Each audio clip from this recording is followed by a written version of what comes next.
오늘 베드로후서 3장 읽은 말씀 중에 10절 말씀을 함께 읽고 오늘 말씀을 전하도록 하겠습니다. 다 같이 읽습니다. 시작.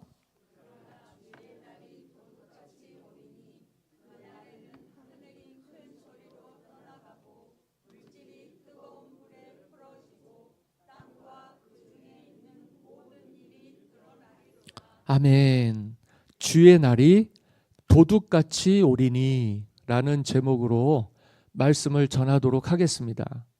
다 같이 읽습니다. 다 같이 따라하겠습니다. 주의 날이 도둑같이 오리니. 이 말씀의 배경은 베드로 후서, 베드로의 편지예요. 두 번의 편지를 썼는데, 편지 두 개를 썼는데, 이 베드로 전서와 후서의 기록의 목적은 하나님의 말씀을 기억하게 해. 하나님의 말씀은 구약과 신약이에요. 성경이죠. 66권의 말씀을 기억하게 하기 위함이었어요. 왜 하나님의 말씀을 기억해야 되느냐? 이 편지는 베드로가 순교하기 전, 그러니까 67년 전, AD 64년에서 67년 사이에 쓰여진 편지입니다. 그 사이에 소아시아 북쪽 로마와 인접해 있던 지역에 교회들이 있었는데 이 교회들의 네로 황제의 핍박이 시작이 됐고 그것 때문에 고통을 당하는 성도들이 많이 있었어요. 근데 특별히 그런 어려움이 있고 교회가 시험이 있다 보니까 외부로부터 온 거예요.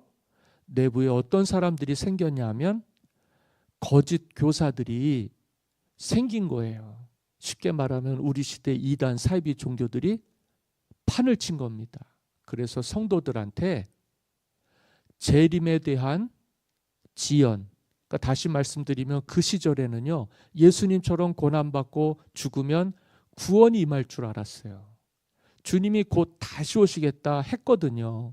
그 약속을 철석같이 믿었어요. 왜냐하면 그 주님의 부르심과 인도하심 받아서 제재된 사람들이 여전히 살아있었기 때문에, 그들이 들은 말씀이고 보았고 만졌기 때문에 그 주님이 하늘로 올리시면서 다시 오시겠다고 하시는 그 약속을 철석같이 믿은 거예요.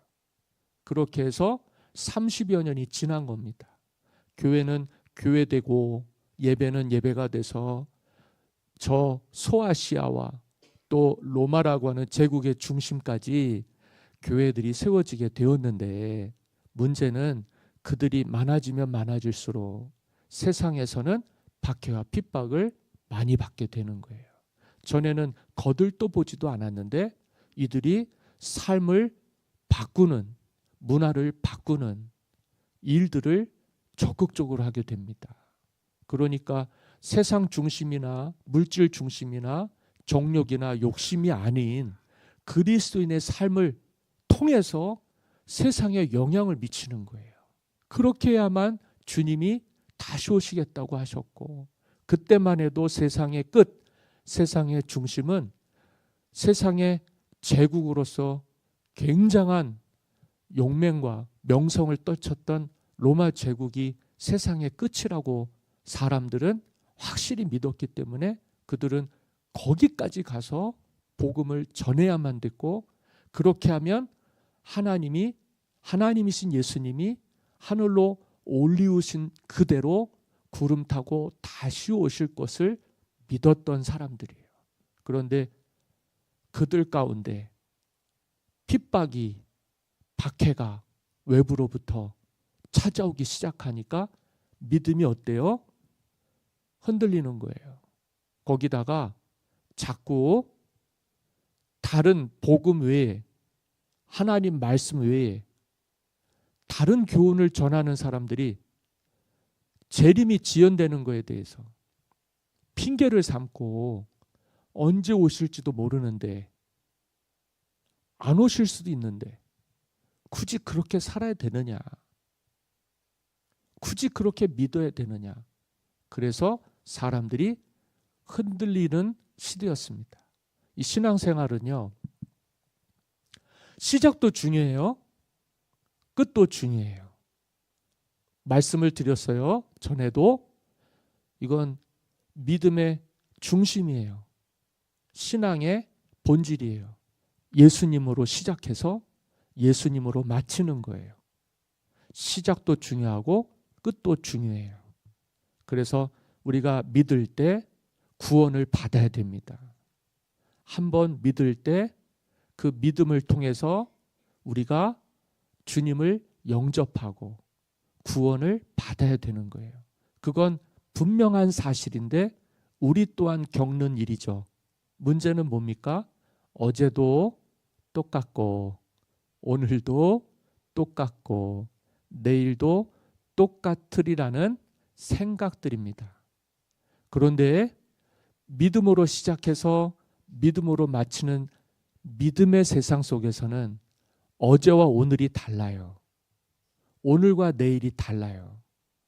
어제가 오늘 같고 오늘이 내일 같지 않아요. 늘 새로워요. 그리고 우리는 하나님의 은혜 안에 있기 때문에 자라고 있어요. 우리 교회도 16년 동안 많이 자랐어요. 모양도 규모도 많이 바뀌었어요. 물론 성장통도 많이 있었어요. 될 듯 하다가 또 안 되고, 될 듯 하다가 안 되고, 교회 문제가 있어서가 아니에요. 시대가 그렇고 시절이 그래서 그래요. 지역 교회들은 그래서 어려워요. 그런데 요 근래에 새로운 기대들이 생겼죠. 다시 한번 꿈꿔볼 만합니다만 미래는요, 준비하는 사람들의 몫이에요. 어제도 똑같고 오늘도 똑같고 내일도 똑같겠지 하면 아무도 기대를 하지 않습니다. 신앙은 무에서 유를 창조해요. 신앙은 멈춰 있지 않고 성장하게 돼 있어요. 어제보다는 오늘이 더 잘하게 돼 있는 겁니다. 오늘보다는 내일이 더 잘해야만 되는 거지요. 그러니까 그 시대의 베드로가 목회하던 시절에 핍박받고 박해받았던 소아시아의 북쪽에 있었던 그리스도인들에게는 주님이 다시 오신다라고 하는 미래에 대한 기대가 절대 사그라들면 안 되는 거였어요. 그런데 믿음 외적인 우리의 일상생활이라든지 우리 성도의 신앙생활 속에서도 마찬가지예요. 뭘 그렇게 그냥 뭘 얻으려고 뭘 위해서 그렇게 신앙생활 열심히 하냐. 뭘 그렇게 기도를 하고 뭘 그렇게 매주 모이고 뭘 그렇게 하나님을 바란다고 하면서 열심을 내냐. 어제도 똑같았고 오늘도 똑같았고 내일도 똑같겠지. 이게 우리의 신앙을 병들게 하는 거예요. 믿음이라고 하는 건 시작도 되게 중요해요. 우리가 그렇게 출발은 했어요. 그런데 출발한 게 중요한 게 아니라 마치는 게 중요한 거예요. 시작만큼이나 끝도 중요해요. 그래서 우리는 기독교적인 역사 가치관을 갖고 있어요. 다시 말하면 세상은 하나님이 창조하신 세상은 종말의 끝이 있어요. 언젠가는 주님을 마주하게 됩니다. 언젠가는 하나님 앞에서 오늘 우리가 심판대 앞에 서게 되는 거예요. 이 종말이라고 하는 건 지금 이루어지지 않았기 때문에 그냥 무시해도 되는 게 아닙니다. 지금 이루어지지 않았기 때문에 더 잘 준비하고 기다리고 사모해야 되는 거예요. 베드로가 우리의 일상 가운데 하나님의 손길을 놓치는 순간들이 있을 거 아닙니까? 믿음의 주님 온전케 하시는 예수님을 바라보라고는 했지만은 흔들리는 일들이 많지요. 외부 요인에 의해서. 내부적으로도 우리가 마음을 새롭게 다짐하지 않으면 우리가 늘 똑같은 일상을 살아갈 수밖에 없어요. 그런데 신앙의 세계는 다르다. 믿음의 세계에 있어서의 시간은 다른 거예요. 우리는 그냥 늙고 쇠하는 것만 알아요. 그런데 영혼은 늙고 쇠하지 않아요. 주님 바라보는 인생들, 주님을 의지하고 주의 나라가 임하기를 바라고 주님 오시옵소서, 이게 이제 초대교회 초기 기독교인들의 신앙이었거든요. 마라나타, 주 예수여 오시옵소서. 주의 나라가 임하기를 바라고 그들이 이 땅에서 기다린 거예요. 그러다가 인생의 끝을 맞이했죠. 내가 진정 육신으로 쇠하여서 죽음을 맞이하더라도 우리의 영혼은 하나님의 나라에서 구원을 받기에 이 신앙은 삶에서 그리고 죽음 이후에도 유효한 겁니다. 그렇게 우리의 믿음을 간직하고 지키는 것이 초대교회 전통이고, 우리가 살고 있는 이 시대에 21세기지만은 얼마나 종말이 지연이 돼요. 그러는 사이에 이단들, 사이비 종교들이 얼마나 믿음의 공동체를 훼손하고 어렵게 했습니까? 지금도 사회에서 또 믿음의 세계에서 얼마나 불쾌하고 또 악한 일을 하는지 모르겠어요. 중요한 건 저와 여러분들입니다. 예수 믿는 사람들에게는 주님이 이 땅에 오셔서 성육신하신 2000년 전 주님의 강림도 중요하고, 그렇게 우리가 다시 주님을 기다리면서 주님의 재림, 다시 오심을 기다리는 것도 무척이나 중요하다. 여러분들 시작만 해놓고 끝 마무리 못하면 실패하는 거예요. 시작해서 끝까지 이 믿음의 여정을 주님의 시간을 통해서 이루어 가시는 것이 값지고 귀한 것입니다. 우리 마태복음 25장에 보면 1절에서 13절에 10처녀의 비유가 나와요. 오늘 읽은 말씀 10절의 말씀은 주의 날이 도둑같이 온다. 그래서 이 말을 우리가 이해하기 위해서 마태복음 25장 1절에서 13절에 나오는 10처녀의 비유를 말씀을 드리는 거예요. 다 아시는 거니까 굳이 따로 설명을 하지 않겠습니다만, 예수님이 오셔요. 그런데 낮에 오셨어요? 밤에 오셨어요? 밤에 왔어요. 그래서 뭐가 생겼죠? 5이 문제가 생겼어요. 이 5은 언제 올지 낮에부터 기다렸지만 밤에도 오지 않으니까 언제 오시겠나 하고는 잠을 잤어요. 그랬더니 기름도 떨어지고 불도 꺼져갑니다. 그런데 5처녀는 언제 오실지는 모르지만 기름도 준비하고 불도 밝히고 있었어요. 그런데 신랑이 다 졸고 자는 중에 오신 거예요. 그런데 신랑이 온다는 건 신부를 데리러 가기 위해서 오는 거거든요. 근데 5이 준비가 안 돼가지고 신랑을 못 맞이했어요. 우리에게 주님이 다시 오시는 날은 그와 같습니다. 그래서 어떠한 성도가 되어야 되냐고 말씀하시냐면 지혜로운 성도가 되라고 말씀하시는 거예요. 언제 올지 모르는데 설마 오겠어? 하는 그 찰나에 우리의 믿음은 곤두박질 치는 거예요. 우리가 깨어서 준비하고 기름과 등불을 준비해서 신랑을 맞이하고 신랑을 따라 갈 수 있어야만이 하나님께서 이루시는 구원의 주인공들이 됩니다. 그래서 끝이 중요하다고 말씀을 드리는 거예요. 지금 뭘 준비하고 계셔야 되냐면, 아무리 신랑이 더디오는 것 같고 언제 오실지 모르는데 무슨 준비를 하고 있냐 하고 사람들이 그렇게 하고 있을지는 몰라도 옆에 있는 사람들을 바라보지 말고 뭘 붙드셔야 되냐면 하나님의 약속 있는 말씀을 붙드셔야 됩니다. 그래서 3장 1절과 2절이에요. 베드로후서 3장 1절 2절 다 같이 읽습니다. 시작.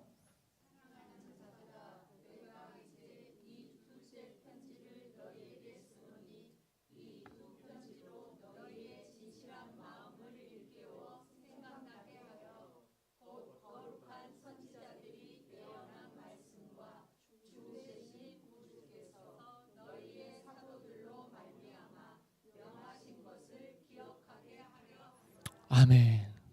이들을 일깨워서요, 이 편지들로 하여금 거룩한 선지자들이 예언한 말씀, 구약 성경입니다. 그리고 주 대신 구주께서 너희의 사도들로 말미암아 명하신 것이 신약이에요. 하나님의 말씀을 기억하게 만들려고 흔들리는 세상, 준비 없이 되는 대로 사는 세상, 주님을 기다리는 신부들처럼 지혜로운 성도가 돼서 기름과 등불을 준비해야 되는데도 불구하고 너무 더디게 신랑이 오기 때문에, 너무도 더디게 신랑이 오지 않고 있기 때문에, 온다고는 했는데 오늘도 안 와요. 온다고는 했는데 내일도 안 올 것 같아요. 그러면 오늘 어떻게 살아요? 그냥 기대 없이, 준비 없이 되는 대로 살아갈 수밖에 없어요. 예수 믿는 사람들은 되는 대로 살면 안 됩니다. 주님이 오심을 믿고 준비하며 기다리며 사셔야 됩니다. 오늘일지 몰라요. 집에 돌아가시다가 오늘 밤에라도 신랑이 밤에 온다 그러니까 도둑만 밤에 오는 게 아니죠. 신랑이 밤에 온다고 하니까 언제일지 몰라요. 그래서 우리는 지연이 된다고 해서 어제가 오늘과 내일이 똑같을 것 같다는 생각을 바꾸셔야 됩니다. 예수 믿는 사람들은 내일이 굉장히 중요해요.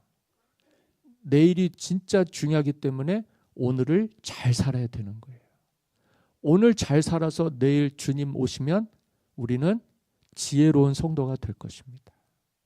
그런데 오늘을 잘 못 살아서 내일을 준비하지 못하면 어리석은 성도가 될 것입니다. 그래서 베드로가 이렇게 말을 한 거죠. 주의 날이 도둑같이 올 테니 잘 준비해라. 12절입니다. 다 같이 읽습니다. 시작.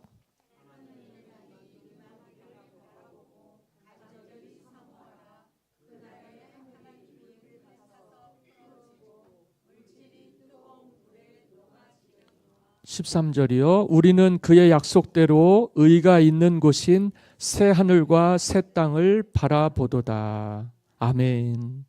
성경에 하나님의 시간이 나오고 우리의 시간이 나오는데요, 이거 읽은 말씀 전에 8절에 이런 말씀이 있어요. 사랑하는 자들아, 주께는 하루가 1000년 같고 1000년이 하루 같다는 이 한 가지를 잊지 말라. 9절이요 주의 약속은 어떤 이들이 더디다고 생각하는 것 같이 더딘 것이 아니다. 이게 거짓 선지자들이 사람들을 미혹했던 방법이었어요. 더디다, 안 온다, 준비할 필요 없다, 그런 얘기들을 우리가 받으면 안 됩니다. 오직 주께서는 너희를 대하여 오래 참으사 아무도 멸망하지 아니하고 다 회개하기에 이르기를 원하시느니라. 오늘도요, 하나님이 오늘 우리에게 회개 은총을 주시기를 간절히 소망합니다. 뭘 바라고 오늘 우리가 무감각하게 살지 않고 주님께 나와 예배를 드립니까? 하나님이 베푸시는 구원의 은혜를 바라고 나온 것이 아니겠어요?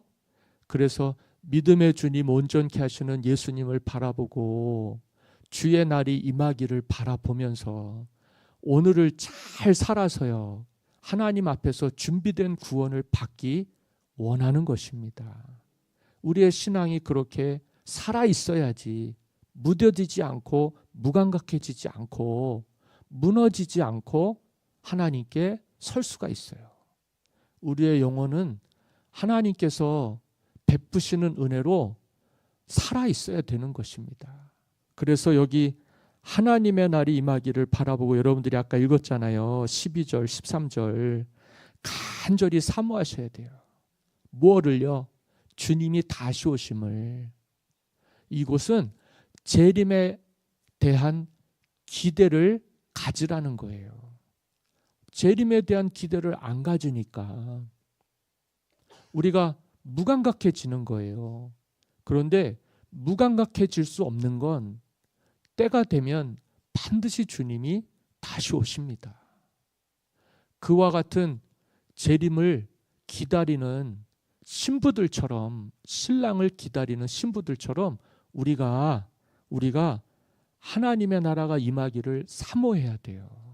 그래야 모일 수 있고, 우리 교회 수요일마다 중보에서 합심 기도하잖아요. 너무 좋던데요. 전에는 우리 교회 그렇게 기도 안 했어요. 주여 주여 안 했어요. 뭘 그렇게 살아요. 지역교회인데 그냥 다 평범하고 비슷하지 않았습니까? 예전에 순복음교회가 저기 교육청 붙어 있었을 때, 거기 조리실 건물로 있었을 때, 거기 지나가면 거기는 그래도 금요일날 찬송하면서 그냥 기도하더라고요. 여러분, 우리가 하나님의 나라가 임하기를 바라고 간절히 사모함이 있으면 기도도 살아나는 거예요. 그게 우리를 살리는 겁니다. 영혼을 잠들게 하지 않고, 영혼을 어리석은 자가 되지 않게, 주님이 준비하라고 하시는 기름 준비하고 신랑을 맞이하기 위해서 등불을 꺼지지 않게 하는 거. 그래서 교회는 기도의 불이 꺼지면 안 돼요. 나는 다행이라고 생각하는 게, 이 교회는 하나님이 함께 하신다.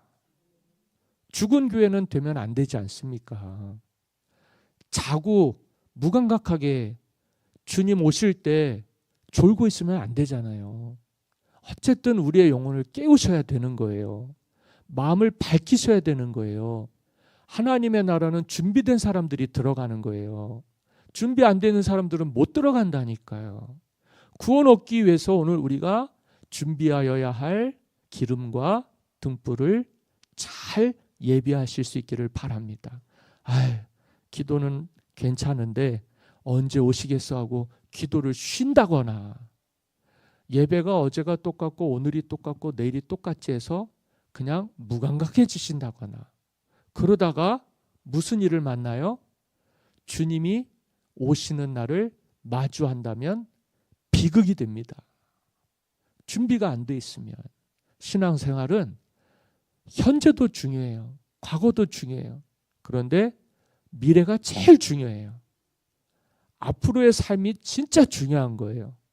그래서 베드로는 소아시아의 지역에 있는 성도들을 깨우는 편지를 쓴 겁니다. 사모해야 돼요. 더디다고 해서, 안 오는 것 같다 그래서 내 생각대로, 내가 하고자 하는 대로 삶을 살아가면 안 돼요. 적어도 우리가 누구를 기다리고 있습니까? 주님을 기다려요. 우리의 신랑이시기도 하죠. 우리는 신부이기 때문에 조는 모습으로, 준비 안 된 모습으로는 신랑을 맞이할 수 없다. 그래서 여러분들이 하나님을 바라보시고 그 날이 임하기를 간절히 사모하십시오. 어디를 바라보셔야 되냐면 세상과 환경을 바라보시면 안 돼요. 우리가 그렇게 살면 이 땅이 구원을 못 받습니다. 적어도 소돔과 고모라에서 3사람이 구원받고 홍수 심판에서 8이 구원받게는 하면 안 되잖아요. 다 세상적으로 살아서 나만 남아버린 거예요. 근데 나조차도 흔들리고 있어요. 그런데 어떻게 구원을 받겠어요? 소돔과 고모라에는 몇 명이 없어서 도시가 불탔습니까? 의인 10명이 없어서 불에 탔다는 거예요. 다 그렇게 산다니까요. 다 그냥 졸고 있는 거예요. 내일이 뭐가 있겠어요? 미래가 뭐가 있겠어요? 저는 우리 청년들도 하나님 앞에서 준비된 내일을 맞이하기를 간절히 원합니다. 내가 정락훈 형제 얘기했잖아요. 그런데도 하나님이 이 지역을 사랑하시기 때문에 청년들을 보내주셨다고 생각해요. 그런 만남도 참 흔치 않다 생각합니다. 왜 그렇게 하나님께서 이와 같은 은혜를 이 부족한 사람한테 베풀어 주시는지, 지나고 나니까 모든 것이 다 하나님의 은혜였더라고요. 과거도 되게 귀했구나. 나하고 전혀 상관없는 일반 성도의 집안의 아들이 그래도 하나님께서 귀한 은혜를 베풀어 주셔서 하나님의 자녀와 하나님의 귀한 은혜에 복이 넘치게 하기 위해서 세례도 받게 해주시고, 누가 그렇게 일을 하실까요? 또 다시 만나게 해주셔서 교회의 큰 믿음의 일꾼으로 기초를 놓게 하고, 왜 그렇게 또 나가서 마음 서운하고 속상했는지는 모르겠지만 그래도 하나님이 이루실 일들을 생각하면 미래가 더 기대가 되지 않습니까? 하나님께서 우리의 자녀들을 축복해 주시고 부흥케 해 주시기를 바라고, 우리가 믿음의 기준이 되고 믿음의 1번지가 되는, 정말 이 지역교회 소망 있고 내일 있는 주님을 기다리는 간절히 사모하는 비전 광림교회 지혜로운 다섯 처녀가 되었으면 좋겠습니다. 여러분들과 우리가 하나님의 뜻 안에서 하나가 돼서 이 믿음의 소망이 흔들리지 않게 오늘을 잘 지내실 수 있게 되기를 바라고, 그렇게 꿈꾸시며 살아가게 되시기를 바라고, 이것이 우리에게 귀한 소망이 되서요 주님을 맞이하시는 큰 기쁨 영광 크게 누리시는 복된 가정, 우리 비전 패밀리가 되시기를 예수님의 이름으로 간절히 축원합니다.